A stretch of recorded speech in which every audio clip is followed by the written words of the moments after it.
It's nice to have you with us again on the Vox News. I am Ade Tokumbo Akintayo. Several hundred supporters of Egypt's deposed President Mohamed Morsi marched to the presidential palace overnight, where they engaged in a public conversation with an army cordon and requested they defend the legitimacy of their former leader. Supporters kept their distance from the military and the two sides remained calm. During the relatively short march from the sit-in outside the Cairo Mosque to the presidential palace, protesters chanted slogans against military chief General Abdel Fattah el-Sisi for recent violence, which left at least 55 dead. Meanwhile, Egypt's interim authorities have named former appeals court judge Hisham Barakat as the new prosecutor general, just as the White House says it will take time to determine whether President Morsi's removal constitutes a coup. Senior American officials also say the U.S. is going ahead with plans to deliver 4 F-16 fighter jets to Egypt, despite the political unrest in the country. Former South African president and anti-apartheid hero Nelson Mandela is responding to treatment but remains in a critical but stable condition after more than a month in hospital. A statement from the office of President Jacob Zuma urged the public to continue providing support and showering him with love. Mandela, whose 95th birthday is on July 18, has been receiving treatment for a recurring lung infection. His eldest daughter, Makaziwe, said in a court document filed late in June that her father was in perilous condition and breathing with the aid of life support machines. Meanwhile, well-wishers continue to pay tribute to Madiba and share their thoughts on what may happen once he passes away. Definitely people are going to mourn him, but it will be a great loss at the same time. I don't think anything will happen, although a lot of people are scared I think especially the whites, that they're thinking that maybe there might be some kind of revenge. I've heard a lot of these talks that there might be some kind of revenge. The king of the Thembos, who rules over the Mandela clan, has launched a petition at Pretoria Union Building telling President Zuma to keep out of royal affairs after it was revealed that he may be dethroned.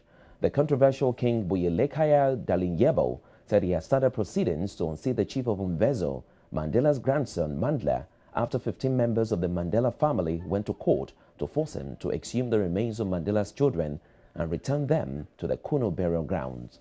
A bitter family feud then turned into soap opera during a news conference which was broadcast live on South Africa's main television channels. Dalindyebo, who rose over various chiefs including Mandla, said he had stripped him of his chieftaincy, although the process can take months, if not years. And speaking after delivering his petition in Pretoria, he said he had visited Mandla's grandfather in hospital and that the former South African president has smiled at him. Speaking from his village of Nkanduli, Member of Parliament Fatekile Holomisa from the Eastern Cape berated the king, saying he had no authority to unseat Mandla. First, let's hear from the king. Madiba is looking good according to me, and he hasn't been talking, but I got some good gestures from him. He hasn't been able to smile. I did get that little smile from his face, which I appreciated very much. It was a blessing to me. Mandla has been out of order, so the family is very much fed up with him. I am not only judging him as an individual, he's judged by the family, by Abatembo at large, and the Amahlomo clan. The king is confusing the nation, is the people of Temboland, because he personally officiated at the anointment of Nkosizwe Velile as the traditional leader of Mvezo in the place of his grandfather, who had requested that the mantle be given to his grandson since his own son had passed on, because he himself was very old. The United States has issued a rare criticism of South Sudan, saying the African state was failing to protect civilians in the east, where the army is fighting an insurgency. Western powers have long urged Juba to find a peaceful solution to fighting involving the army, a rebel group, and rival tribes in the vast Jonglei state, but have so far mostly refrained from criticizing the government. A United Nations source said new fighting erupted a week ago between the rival Lo Nuer and Mole tribes in the Pibo area in Jonglei, killing an unknown number of people.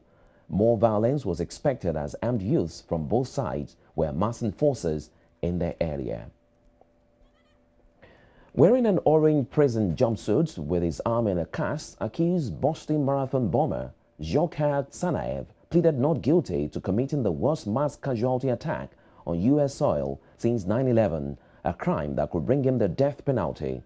Appearing in court for the first time, the 19-year-old ethnic Chechen spoke clearly, answering 7 times that he was not guilty and occasionally glancing back at the gallery where survivors and victims' relatives were watching. Tsarnaev is charged with killing 3 people and injuring about 264 others by setting off homemade bombs assembled by him and his older brother, Tamerlan. Tsarnaev is also charged in the shooting to death of 27-year-old police officer Sean Collier. A status hearing was scheduled for September 23. And victims of the bombings who attended the hearing were very emotional about the proceedings. Just his presence being there, you know, after all the destruction he caused and all the hurt he caused everyone, just to be in the same room with him was bothersome. I don't know, I actually felt sick to my stomach. It's very emotional for me, so, you know, I actually felt, I'm angry, but I actually feel really, I don't know, I feel sorry for everybody. I was upset when the sister cried because it just made me want to, I don't know. An Indian juvenile court has deferred its verdict in the case of an 18-year-old accused of taking part in the fatal gang rape of a woman on a Delhi bus. He is charged with rape, murder, destroying evidence, and other crimes, including kidnapping carried out while aged 17. He faces up to 3 years in a reform facility if convicted. The attack sparked mass protests throughout India and a national debate about the treatment of women. According to the case filed by the police, the juvenile was the most brutal of the 6 accused during the rape and torture, and people across India have demanded severe punishment for him, notwithstanding his juvenile age. The verdict on the case will be given on July 25. Prosecutors in Southern California have charged a Saudi Arabian princess with human trafficking and accused her of bringing a Kenyan woman to the United States and holding her against her will as a servant. The accused woman, 42-year-old Michelle Aliban, brought the Kenyan to the United States in May and paid her $220 a month while holding a passport and keeping her confined to an apartment complex in Ivan, California, where Aliban lived. Prosecutors said the servant, whose name was not released, had to wash dishes, cook, clean, do laundry and iron without a day off. Let's talk football. New Liverpool midfielder Ivory Coast Kolo Touré and Belgian goalkeeper Simon Mignolet say they are delighted to have joined the club. Touré moves from Manchester City on a free transfer to replace Jamie Carragher, who is retiring, and says he is determined to repay the faith shown in him by Liverpool manager Brendan Rodgers. To be chosen, you know, to replace Jamie Carragher is unbelievable because I think he's been a fantastic player for England and for this football club as well. He's a great leader, and that's what I will try to do. It's going to be not easy, definitely, you know, but I will do my best, definitely. I'll just do my best to play every week. So I'm not here to be sitting and rest. I'm here to come and progress and play. So again, the only thing I can do is train hard, show the manager that I'm ready for it, and in the games I'm gonna get my chance. I just have to be there and be ready. I'm joining one of the best clubs in the Premiership, and for me it's massive. But my time at City has been great, you know, with the fans, with the people who've been working in the club, you know. I still have a lot of friends there, and for me it's a new challenge now, new team, and I just want to give my best for Liverpool now. The University of Otago in Dunedin, New Zealand has set a world record for the largest amount of people covered in paint simultaneously. 4 tons of paint was sprayed, splashed and poured over 4,000 at Forsyth Stadium. Guinness World adjudicator Chris Sheedy was there to confirm the new record. Local media had reported that the record had never been attempted before, but Guinness World Records gave organizers a base number of 4,000 people to set the record. A painted reveler was just too excited.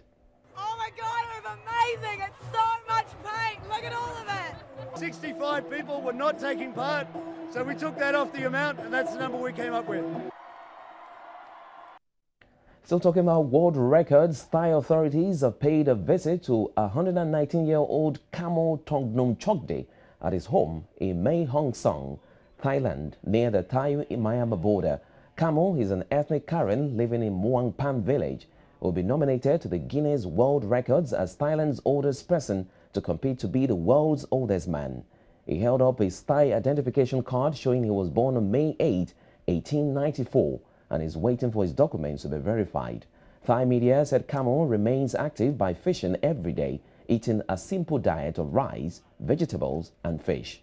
Authorities also visited other elderly residents, a 116-year-old Nojodo Wanapanich and a 105-year-old Nomiko Ratanarayatam. Tongue twisting there. Anyway, that's it on the Vox News. Thanks for staying with us. I'll be back with you shortly. Goodbye for now.